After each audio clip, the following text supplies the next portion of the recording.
Okay, welcome to Roots Revival Interfaith, and this is our one of our many wonderful broadcasts. Today we're talking about our revolutionary times and the divine feminine, women coming to power.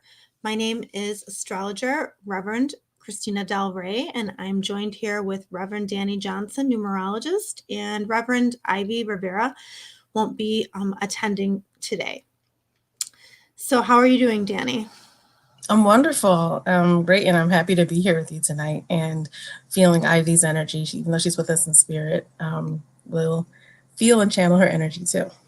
Awesome. Okay, so I don't know if somebody wants to give us a thumbs up that they can hear us, but that would be great if you would let us know. In the meantime, I'm going to talk a little bit about Roots Revival. So we really believe in intuition and the language of spirit, which has to do with, we believe that intuitively, spirit speaks to us through numerology, astrology, mediumship, and symbols. All right, awesome. So they can hear us. That's great. Thank you for the feedback. And we reflect upon what spirit tells us, through these symbols and through the symbolic languages. And we reflect on what's going on as a collective and what is going on for the times. So today's theme is, once again, our revolutionary times, the divine feminine, women coming to power. And this is something that we have discussed throughout. We kind of weaved it through our church services, but we kind of just want to focus on it because there's a lot going on astrologically that really supports the rise of the divine feminine right now. And 2020 was a really big year for the rise of the feminine. And basically what this is women are being asked to step up, and women are leveling up as a collective. And this has happened throughout history, and I'm not a history person. I don't know the dates or things like that, but there was, of course, women's suffrage, and there were so many times in history not that long ago when women didn't have rights, and they leveled up each time. Although maybe it wasn't looked at like a spiritual level up, it was. And, there was a time not too long ago where women had to, write books under their husbands' names. And, they had to, they had to have a husband, with them, or, vouch for them to get anything done. So we've come a long way, but we're not where we need to be quite yet. The universe is pushing us to go even further. So we just ended Venus retrograde. So Venus came out of retrograde yesterday. And think in your life, and I would love it if people would comment if they feel this energy at all, and maybe how they feel it. But we're being asked to step up and become more equal with the masculine energy. We're being asked to not rely on the masculine energy for security anymore. We are coming into our own power. And we're also being asked to teach our children this, as we have to guide our children into becoming powerful women themselves. And I really think that it's our generation, 30s, 40s, that are leading this movement the most. We're kind of setting the precedent. When you look at the vice president, you look at all the things around it, there has to be someone who starts it, right?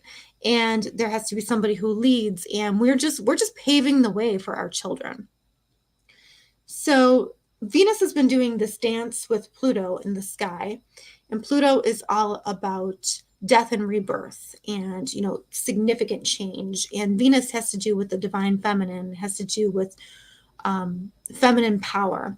And we are breaking down those structures, and the divine feminine is rising. Now, when we talk about the divine feminine, we are largely talking about Lilith, which is, something I've mentioned here and there on the broadcast, but haven't gotten too deep into. But Lilith is a chart point in your birth chart in astrology, and you can always look this up on, I believe, astro.com. You can always find your Lilith there. But Lilith is the divine feminine voice, but she's also rebellion. And she's rebellion on quite a few, maybe like not so comfortable topics, because what Lilith represents is a rebellion against the conditioning that women have had up until now. So, women are supposed to be submissive, or, maybe submissive is a harsh word to say, but, women are supposed to be a certain way.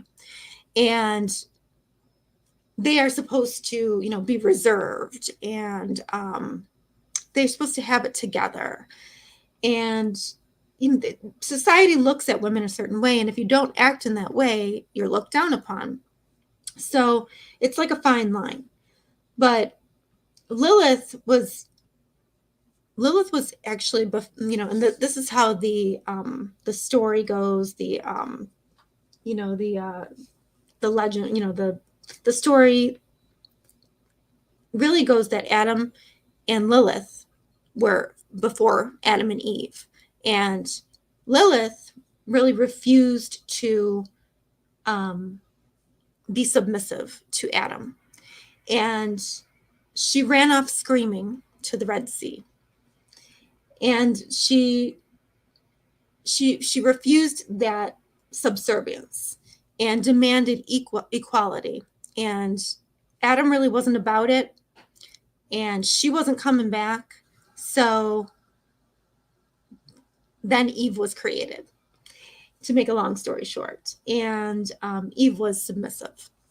So now I think that we are kind of we're kind of like, we're getting our Lilith back, let's say. We're kind of done with Eve for the most part. And we're looking at sexual freedom, equality. We're looking at rebellion, spirit, feminine desire, things that people look at, and they think that women are supposed to be conservative and, quiet and supportive. And there might be we might be all those things, but we also have a voice. We also have, we have truths that we need to come out, and we need to speak for ourselves. And there are some things, we need to empower ourselves. And, there was a whole movement. There was a time not too long in history where women just had to get married and have babies, and they didn't even have a say in how many babies that they had, right? But birth control has led us to, having a say in that. That's empowered us. We can decide how many children we want to have. But women need to, have it more all out on the table now. We need to discuss these things openly. And we have to be an equal participant in these things.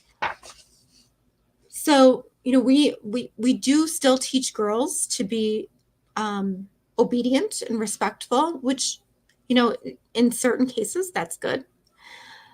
But respect isn't only listening to people.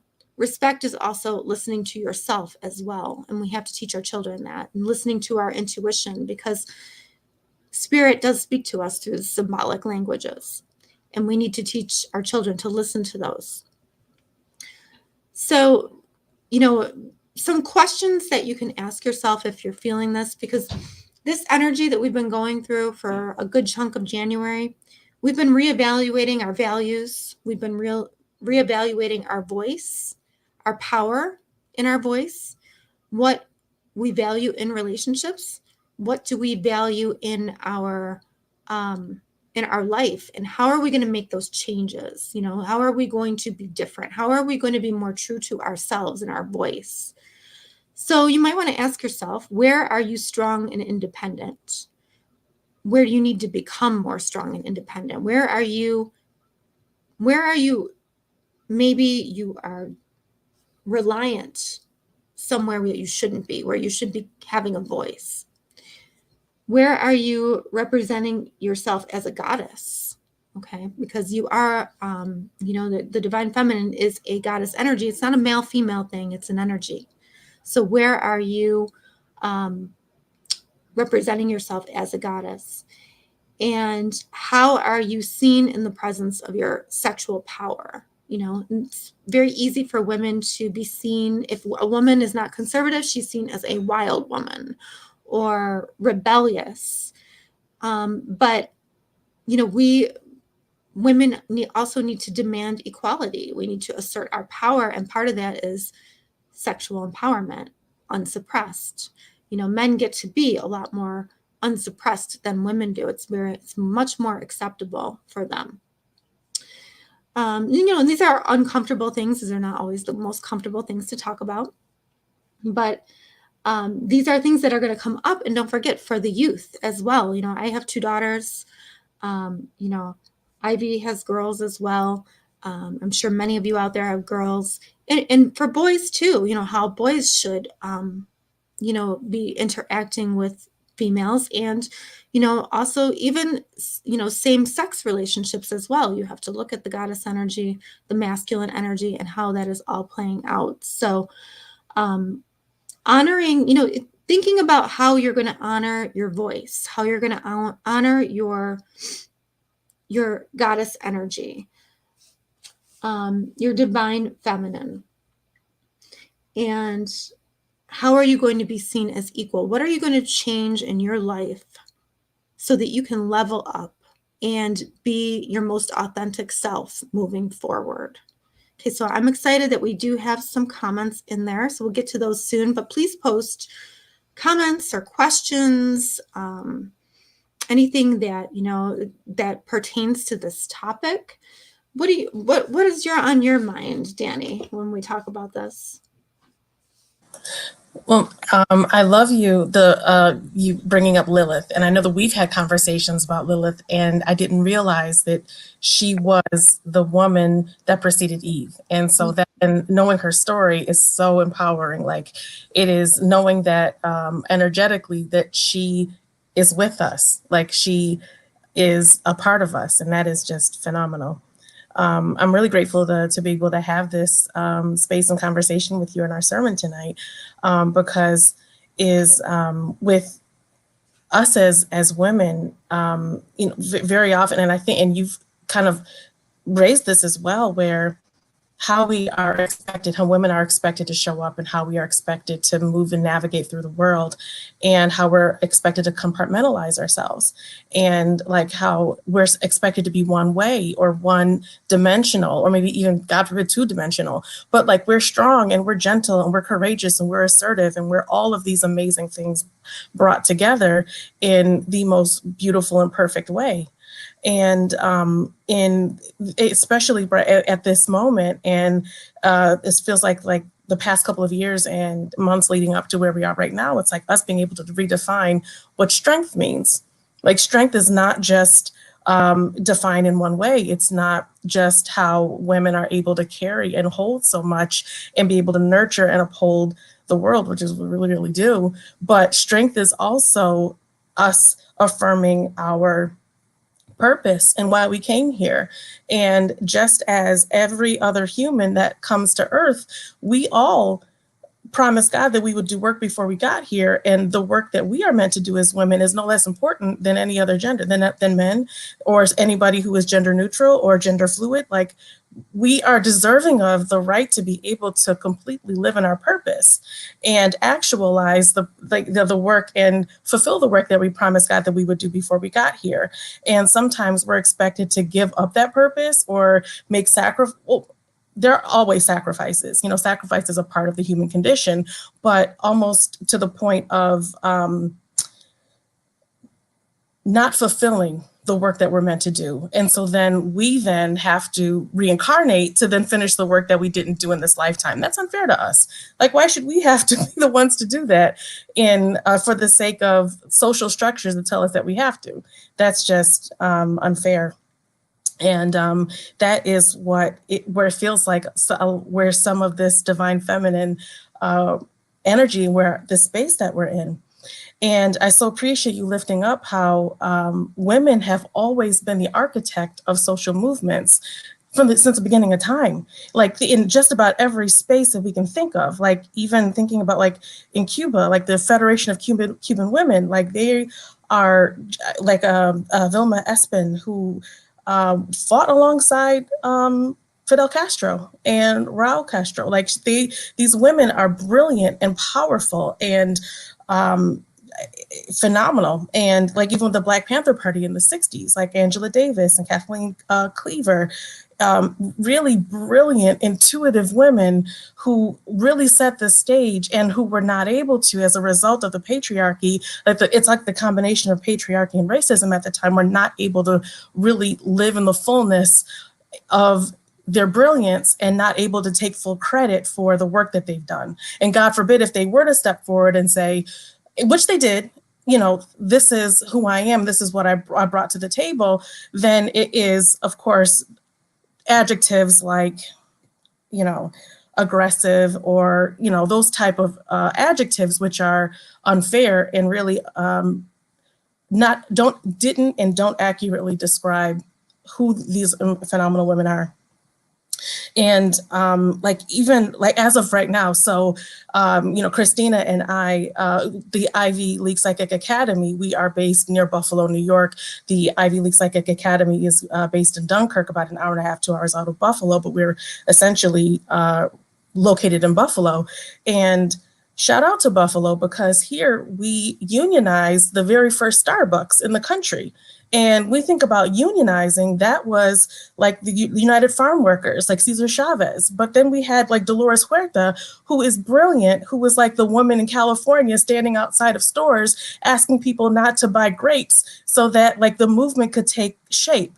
And she is, a powerhouse. And shout out to Luisa Fletcher Pacheco here in Buffalo, who is an organizer and just who has been flipping things for a long time. And whose divine feminine energy in relationship building and bringing people along with us has allowed for a lot of this work to take place. So the wonderful thing about these women is just not the fact that it's a fact that they existed and they give us a blueprint for how we as the divine feminine right now are able to pick up this mantle. But the beautiful thing is they are our ancestors as well, just because, they don't have to be our blood ancestors to be ours. We don't have to be in their bloodline to claim them. And as we are doing this work and as we're growing into and living in the space that we're meant to, we can always call upon them, like invite them in, invite Dolores Huerta, invite Angela Davis, forgive me, she's not an ancestor, she's very much still with us, and so is Kathleen Cleaver. But those who have crossed over, inviting them into these spaces and asking them to share their wisdom with us energetically, and they are ours. And we never have to feel as though we have to do this alone in any way. And the thing is, even though these women were prolific, they very much were dealing with, as we are, patriarchy that was so steeped and so like ingrained in everyday life that to even think about stepping forward, even thinking about owning one's power was just really looked down upon. And it was, and women unfortunately were punished both literally and often excluded from spaces where they deserve to be. And Reverend Christina, I so appreciate you lifting up how it is within any social movement, it can't just be the folks who are fighting for equality or whose lives will be most directly affected by that particular aspect of equality that need to come forward. It's everybody. When it comes to social movement and social change, it's always a numbers game. And like with Dr. King, when he invited everybody, he invited Christians and folks who are Jewish and who are like of every race and ethnicity. He invited them not just because of inclusivity, but he knew that it's a numbers game. Like there's no way that just one group of people is able to change a system. So when it comes to patriarchy and sexism, we need men to step forward and be willing to risk their privilege and be willing to kind of take some flack for it and some backlash for it. Like that's what solidarity is. Solidarity is standing, or I don't want to say, but being with and being alongside folks whose struggles may not mirror yours, but are important. And this is men, both cisgendered men and trans men. So I've had some conversations with some trans men who realize that when they transition from female to male, woman to man, in terms of that transition, they then realize that they now have male privilege.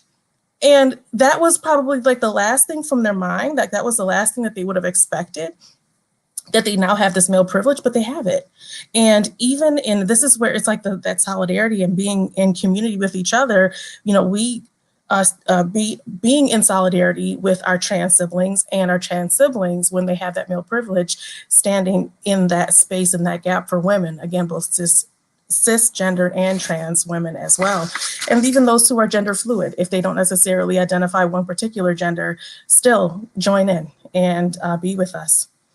With this divine feminine energy as well, Reverend Christina, I so appreciate how you lifted up how these are energies that have been with us from the beginning of time. And it's interesting how we sometimes either quotes or memes are sent to us at a particular moment. And there was one that was sent today, and I know, and I've never seen this meme before, so I know it's meant for us today. And Mary Magdalene in the Bible, like she is one of my favorite people one of my favorite people. I don't care how she's described, as a sex worker, as a businesswoman, I don't care how she's described, she's forever one of my favorite people. And it's interesting, there is this quote from Kina Kumarshian, and I hope that I am pronouncing her name properly, but her quote reads, "Mary Magdalene's courage to defy such an unflinching patriarchal societal structure at the expense of letting go of everything is inspiring, one that transcends time and culture." So it's like what she dealt with then, we are able to benefit from now. And it's just like in terms of that story of the resurrection, when Jesus resurrected, the very first person that he revealed himself to was Mary Magdalene, the person who was excluded and the one who was often demonized. She was the person that he trusted the most. And so that is where that solidarity can be so insignificant.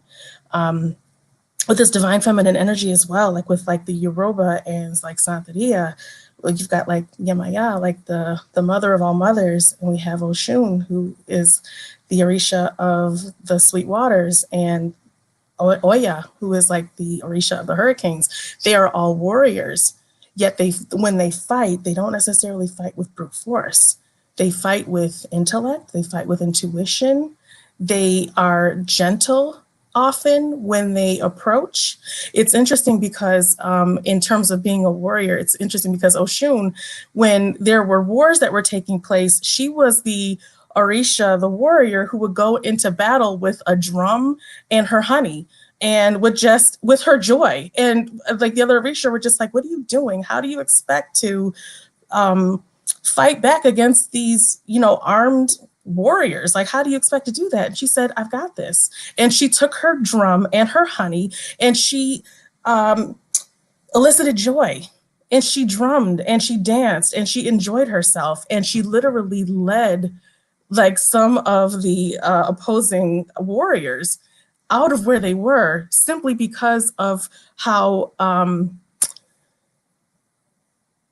she was, I want to say alluring, but not necessarily in a completely sexual way, but more so it's that spirit of joy that's intoxicating. So she got what she wanted, and that was how she fought. So fighting doesn't always have to mean with brute force. It can, because, you know, they would get down when they needed to, but that is how they were.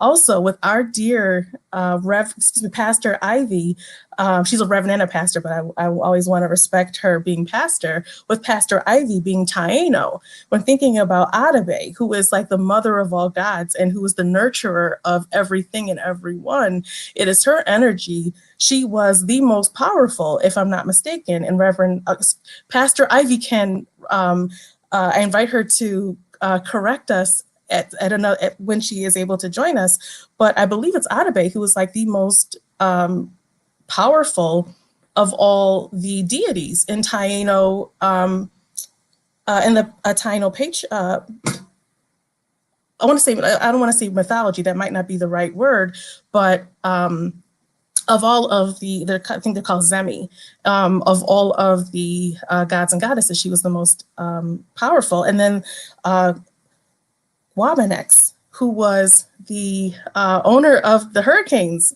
and she was nothing to mess with. And when she was angered, hurricanes were how they showed anger, and that her power was magnificent and is magnificent. I want to say was, because she still is. These beautiful energies are forever with us. So we're never alone in terms of this divine feminine. We're not meant to fight these battles by ourselves. These are energies that have been with us forever and ever. And we are grateful for the stories that have been passed down from generation to generation, and grateful for those who are in spirit who are able to inspire us and share their ancestral wisdom with us.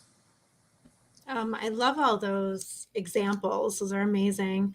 I think that, like you said, like Mary Magdalene, or, ones that are not with us here, I think it's important that we honor that they're sort of setting up the energetic footprint for us to, follow that. Like just because they're gone, they left their mark energetically, so we can kind of slide into that energy.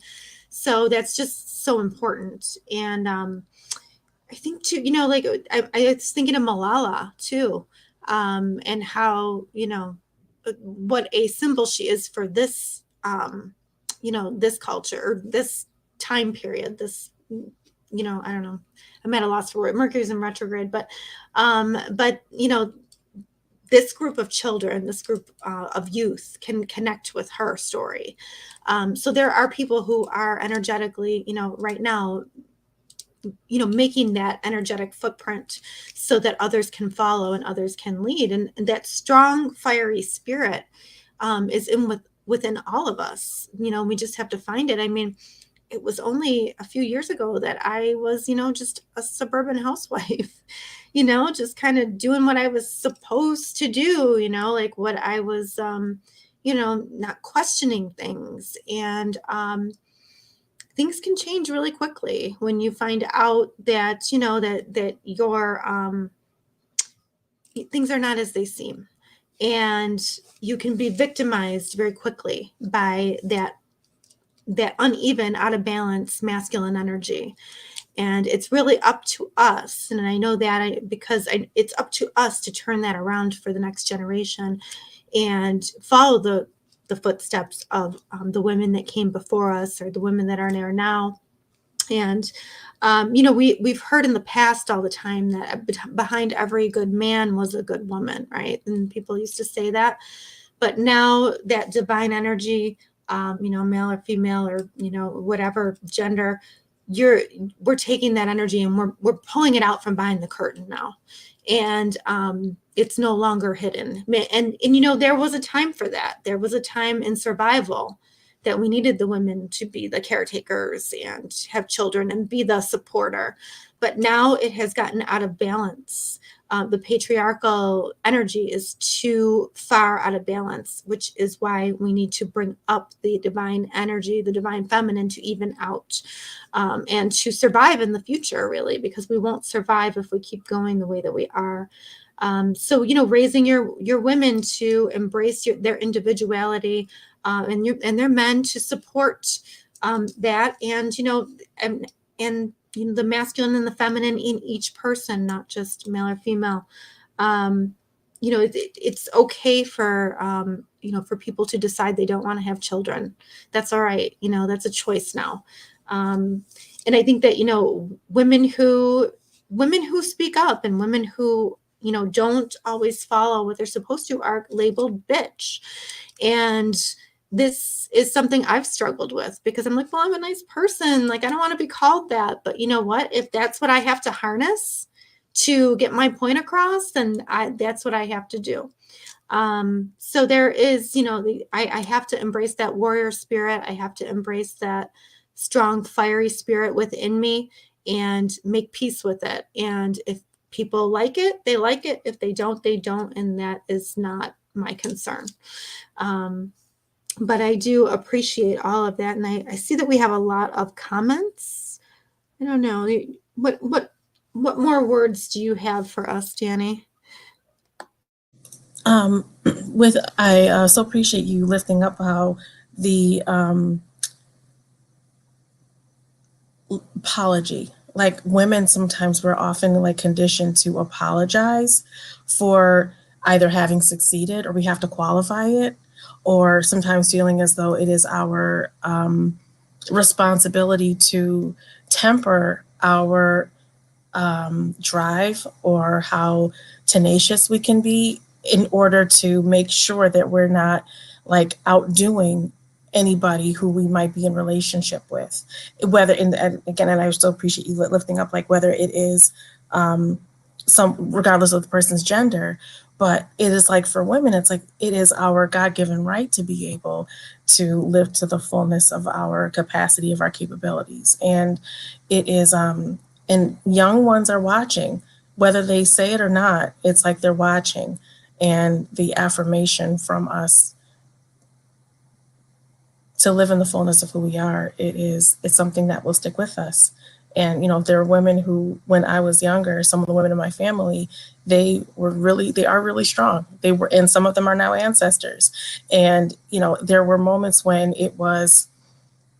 I didn't quite understand the why behind when they said certain things, but now that I'm older, I get it. And I'm grateful for that example. And we all deserve that, Yeah, I even think about like my grandma. She had to raise her children because her husband had died. And because she was in a man's society, in order for her to get anything, she really had to be strong and fiery, and kind of a pain because, she was seen as a woman who didn't have a husband and she had to raise these kids. And, I guess at the time I didn't appreciate it, but I appreciate that more now that she was harnessing that divine energy, that warrior spirit that we all need to, we need to stop standing and looking pretty or standing and holding back. And we really need to bring what we're meant to do here forward. And that doesn't mean that we're getting rid of men or anything like crazy like that. It's just that we have to come into our power and meet the men, at an equal level. And, there's so much out of balance right now that this topic has to come up more and more. It has to be discussed more. It has to be put into the schools. It has to be honored. We just can't keep going the way that we are going. Because we just, we have to make that energetic footprint for the next generation. That we can't be victimized anymore. We can't allow ourselves to be victims. We have to be warriors. So I guess that maybe that's kind of what we're trying to say here today is that, we're going to find your Lilith energy, find where you need to be that warrior and bring that forth. And, this topic will come up many times. I have no doubt in our years at Roots Revival.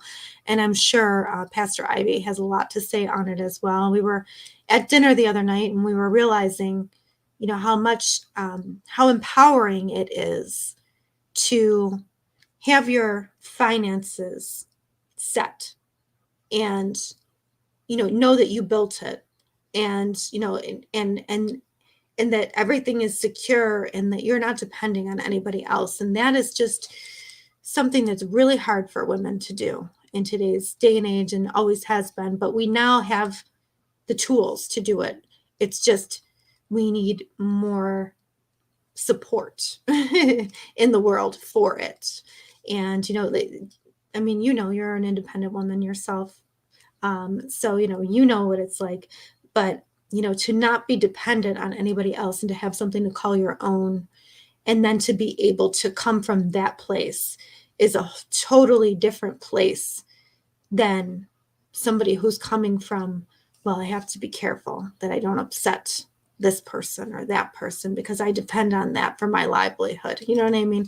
So I think, because we're older, we understand that now, but it's also our responsibility to teach it as well. So very, very interesting discussion. I'm not sure if we're supposed to I think we should probably go to questions soon. I'm not sure if we can put them up or not.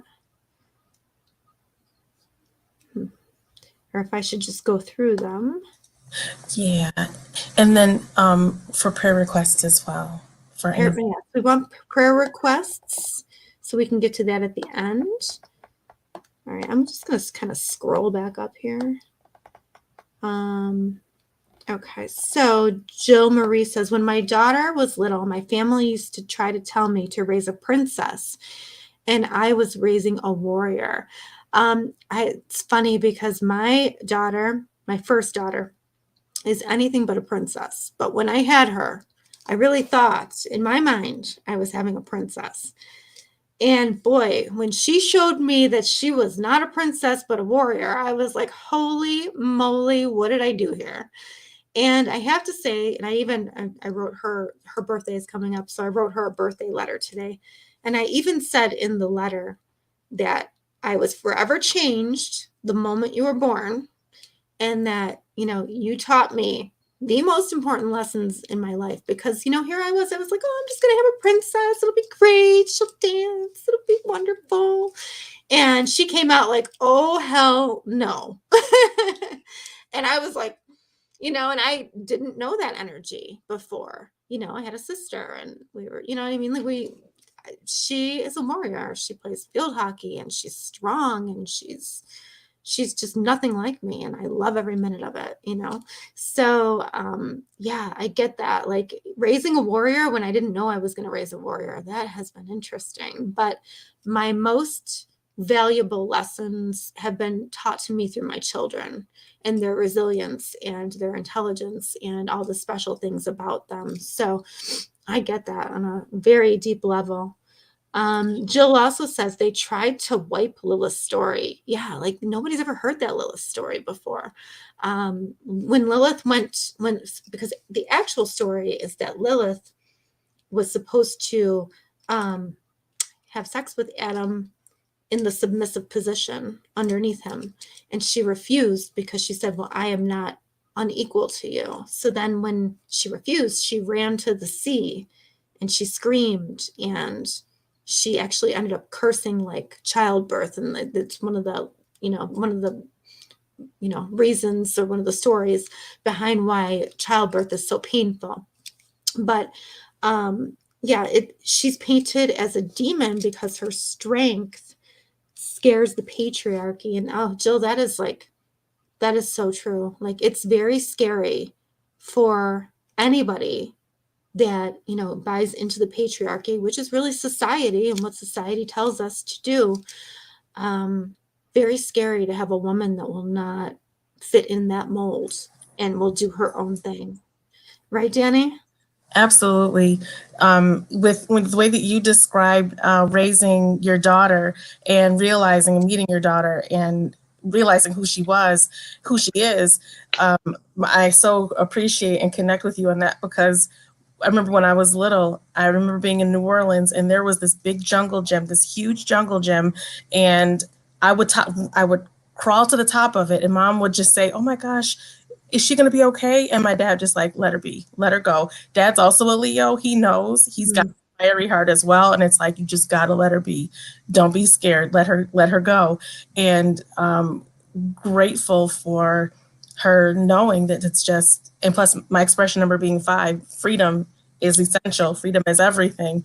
That is, I so appreciate and love the fact that you poured into your daughter and let her know that she is perfect as she is. And Jill, describing how you're raising a warrior, 1000%, because I'm sorry, we do it better. We just do. That's right.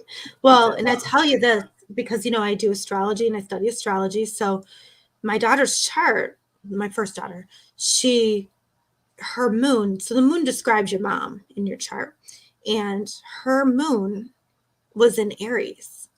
And that is the warrior, the sign of the warrior. And I was like, I am not what is this? And I would look at it and I'd be like, she's not a warrior mom. I'm just a mom, and boy, did that really come true. You know what I mean? It's really amazing now, because I used to always look at that and be like, it's got to be wrong, and as we know, none of that stuff is wrong. but it's almost like she had to teach me to be a warrior so I could be a warrior, so I could pave the path for her true self to come forward. So it's it's very interesting. But yeah, I was like, oh boy, I have some learning to do. And let me tell you, I learn every day. Go ahead. Oh, that is beautiful how you two taught each other on this journey, how it's a back and forth learning and teaching experience between the both of you. How beautiful is that? Yeah, I mean, and it's like I said, she does everything that I never did, and I love it, and I support it, and I'm just on this journey to learn with her. It's great. Both of my children, but she's been the most it was the most shocking, perhaps, reality check, because when I had her, Saturn was in my sign, and when Saturn goes through your sign, you got lessons, and boy, did I have lessons. Andrea says, it's interesting because Mary actually had her own disciples, but no one ever discussed that. So I don't know. What do you think of that, Danny? They hit a lot of information. They really did. That is the fact that she absolutely had her own disciples and that she nurtured and uplifted. That is something that is, it's unfortunate because she is painted in this one-dimensional way, but she elicited trust. And when Jesus said, Mary, you love much, when she washed his feet with her hair, he realized the power of her love, and not just sappy love, but the power of love being the most, us being, Leos being, love being the most powerful force in all of the universe, and it flowed through her and she embraced it. And the fact that she was able to inspire disciples and teach them is something that it's almost criminal. The fact that that's not lifted up, and it's not as well. Absolutely, because that just makes me think to myself that love and women are often looked at as weakness, but love is so powerful, and women know that. And the divine feminine is not without that love. That is part of our power. That's a huge, huge part of our power. Good. So really good point. Chicken Mama says, wow, great teaching. I'm so loving this. Oh, I'm glad that you're connecting. It's just so important. It is. Chicken Mama also says, and yes, go Buffalo. We are one of a kind in this town. That's right. Absolutely. Jill Marie says, The Women Who Run with the Wolves is a great book on this topic. Have you read that, Danny? I haven't read that. Actually, yeah, I think we may have, I appreciate Jill for lifting that up. I think we may have mentioned it in one of our sermons as well. And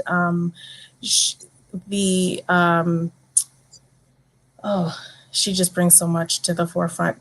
She describes how when wolves are in their broken pieces, how the magic doesn't work to bring it to its fullness until all of the pieces are there together. So it's just so that's the concept of Reiki and astrology and numerology and all of the ways that we connect with spirit, us being able to understand and get to the core of who we are. When all those pieces are brought together and brought in one space, then that is when we're able to come into our full wholeness.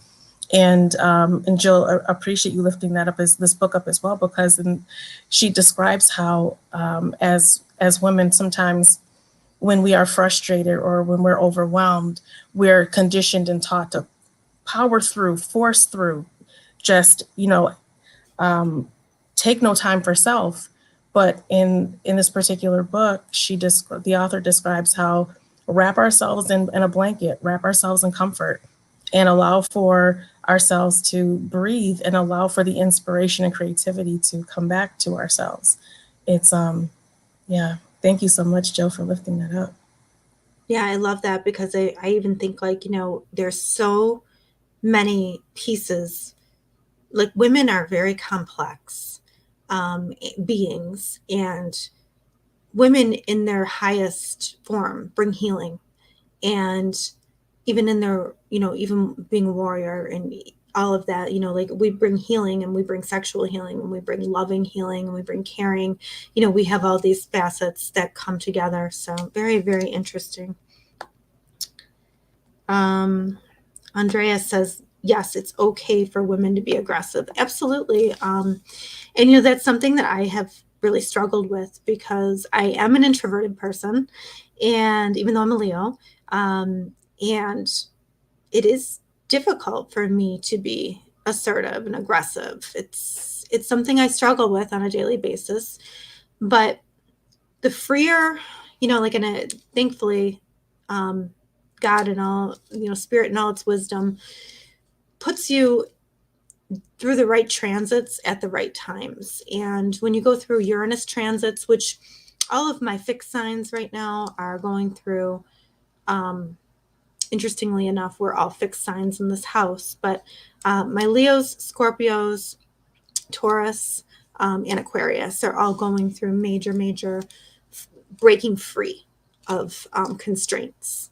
So part of the Uranus transits that, the fixed signs are going through right now has to do with becoming more aggressive, using your voice, coming into that power. Male or female doesn't matter, but you're being broken free. And I have to say, like, that thank God for transits. Thank God for those, maybe these are difficult times that we're going through, but they're also what sets us free and allows us to come into our more authentic self as well. And I know that has been big for me this year. And the societal conditioning, when you have a Uranus transit, it almost like goes out the window because you're like, you know what? I don't care anymore. I care what society tells me. I'm doing me. And that's it, so it's very freeing. It's very liberating. So I know, Danny, you as a Leo probably feel that. And I think we said you're probably going to have some of that coming up. And, my Scorpios, my Aquariuses, Tauruses are definitely feeling that too. Chicken Mama said, bam, yes. And Jill says, the narrative needs to change. Men are leaders. Women are bossy. So true, right? Men take charge. Women are bitchy or difficult or etc. Yeah, and I'll be honest with you. I am guilty of thinking those things as well, and using those labels too. And I think that we can raise that divine feminine power so that we don't have to be so bitchy to get things across. You know what I mean? And with the support of the male power and coming together, I think that we can heal that. But yes, unfortunately, there are times when we have to be that quote unquote bitchy or difficult woman. It's very true. And Andrea says, yep, I agree with Jill. When men get rude, they are considered assertive. But if a woman does it, she's being considered a bitch or too aggressive. Absolutely. What did they always say? Like, women should be seen, not heard, or, so yeah, we're not doing that anymore. And we are embracing our Lilith now. So, look out. But, we need that to heal the world because otherwise we're not going to make it. Any comments, Danny? Oh, excuse me. That the ways I completely agree with Andrea and Jill's statements in relation to what you were sharing before as well about like women being considered the B word, being a bitch. as opposed to men who are seen as go-getters and driven. And the thing is, it's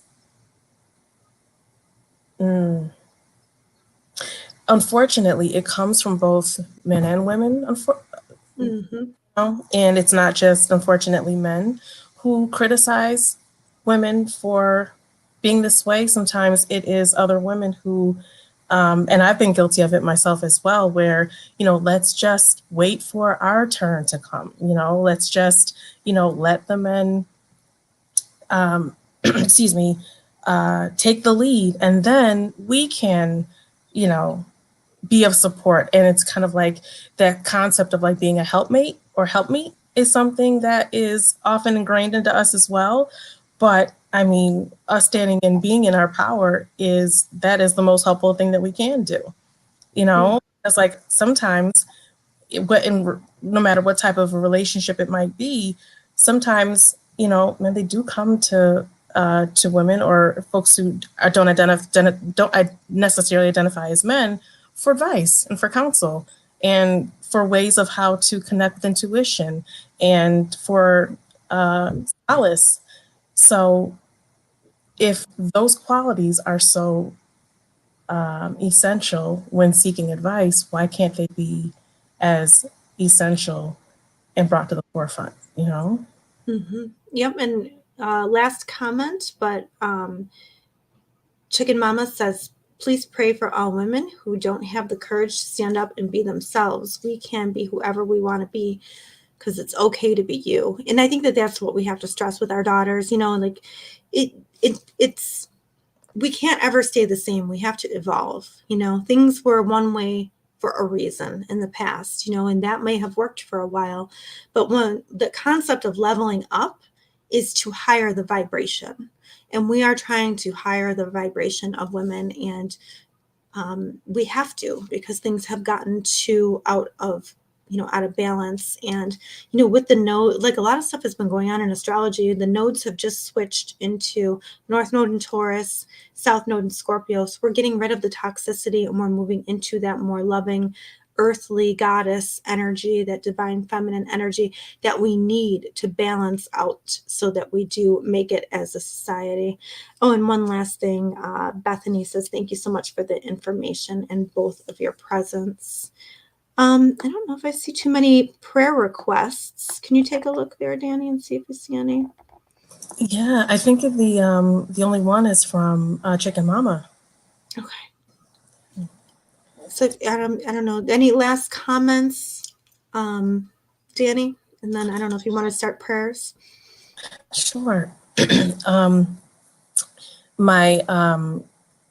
I actually really don't. Like, this is like our conversation. I'm really grateful for the conversation and for our sermon tonight. And I think my final word would just be to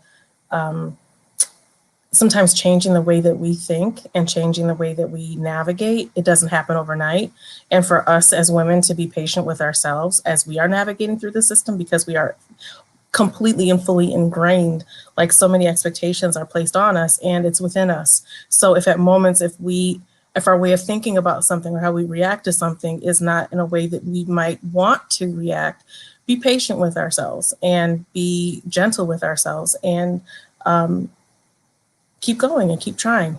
And because systems don't change overnight, and our values, how we operate, won't necessarily change overnight as well.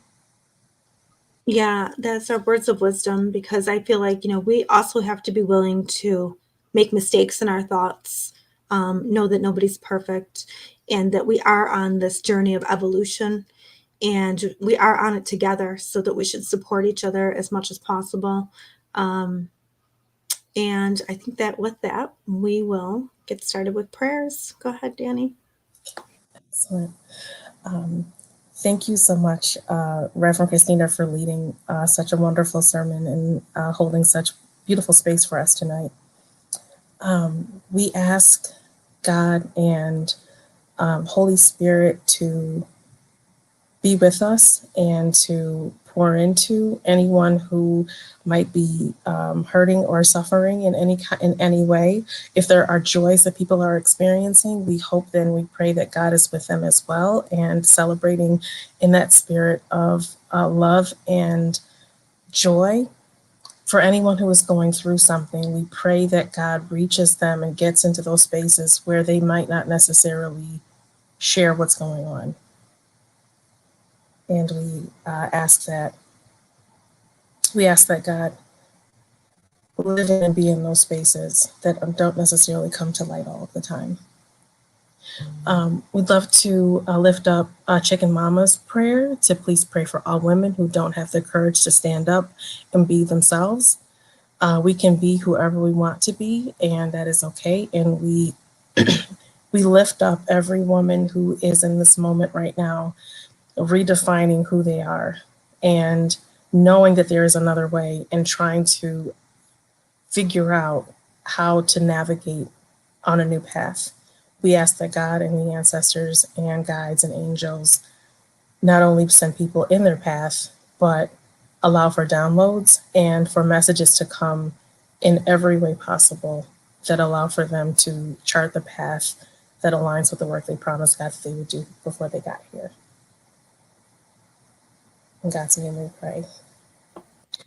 And I also would like to lift up Christine Wingo, who is going through some difficult things right now, and pray that God is completely with her and is fully present with her at every moment of her healing process. And I just want to ask for healing for anybody going through COVID or, loss from COVID or, recovering from COVID, that, healing is brought to them.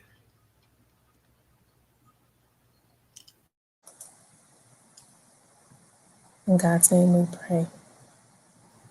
Amen.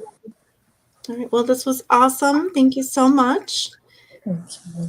This is wonderful. Yeah, it's a great conversation, and we will see you next week. Wonderful. Thank you so much, Reverend Christina. You did wonderfully.